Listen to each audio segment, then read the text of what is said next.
fans, welcome to Comic Hero Talk. I am Jacob Bartley, and this is my review for Darth Vader number 2, the Star Wars comic from Marvel Comics themselves. If you listened to my last review for Darth Vader number 1, you know that I absolutely loved this issue. Now, it's not hard to get me to love anything that has Darth Vader in it. I mean, I'm a huge Star Wars nut, so it makes sense. But I particularly love this run because it's about Darth Vader immediately after Revenge of the Sith in Episode 3, right when Anakin becomes Darth Vader, right after he gets defeated by Obi-Wan on Mustafar. It takes place right after that. And it's kind of him adjusting to becoming Darth Vader, but also the main storyline is him obtaining his lightsaber. And spoiler for the last issue, and this review is going to contain light spoilers for this issue, but in the last issue, Emperor Palpatine told Vader that he can't just obtain a lightsaber. He can't just be given a lightsaber. He has to take it from another Jedi in combat. The Emperor drops him off on this random planet and just says, go, you got to find a Jedi or somebody with a lightsaber and challenge them in combat and take their lightsaber. And that's how the lightsaber gets corrupted and starts to bleed, or the kyber crystal inside of the lightsaber gets corrupted and starts to bleed, whether it's blue or green, and then it becomes red. And because it feels, whoever's holding it, it feels their pain over time, and it gradually starts to bleed and, take on that anger and that pain.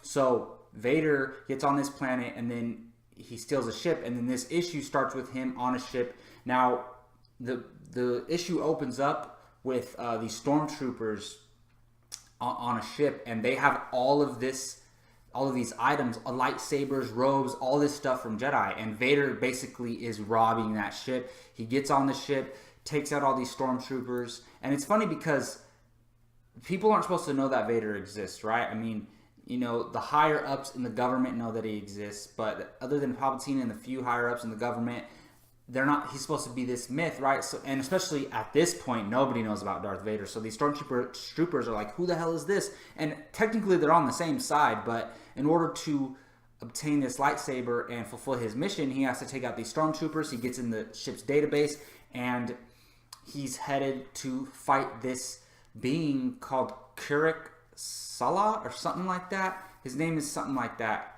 We'll call him Karak, Master Karak. He basically never followed the Jedi Order. He stayed away from all of that. He only trained to do one thing, and that is fight. And they show this guy at the end of this issue, and he looks badass. Like, he looks like an old Hercules, like an aged Hercules or Zeus with a lightsaber. Like, he looks awesome, and I'm so excited to learn more about that character. Aside from that, honestly, I enjoy this as a Star Wars fan and a Star Wars nut that I am, who wants to consume everything canon. But for paying $4, this was a freaking ripoff. And look, I'm saying the issue was interesting and good, but it was so short, and it didn't have a lot of pages in it, and it's not worth the money, honestly. I love this. I love Star Wars. I love comics. I love obtaining all this information about canon, but I'm starting to wonder, is it like, if these issues are going to be tiny issues and I'm reading them in less than 5 minutes and I'm done, is it worth my $5 is what I'm saying. I could go to the movies for $5 on certain days and get 2.5 hours of entertainment. Like, that's my issue. Stop ripping the fans off, make them a little bit longer, and if this issue has like 5-6 more pages in it, I'm satisfied. The content is great. The amount of content is what disappointed me. But overall, I mean, if you can get it for cheap on Comixology, or I just say wait for the trades for this. I mean, if you're dying to read it, then read it. But I don't think it's worth $4 with the amount of content that's in it. The content is great, like I said, but you're not getting the bang for your buck, if you ask me. So just wait for the trades. Still love Darth Vader, still love Star Wars, still love Marvel, still love comics. So there you go. Thanks for watching this review of Darth Vader 2017 issue number 2.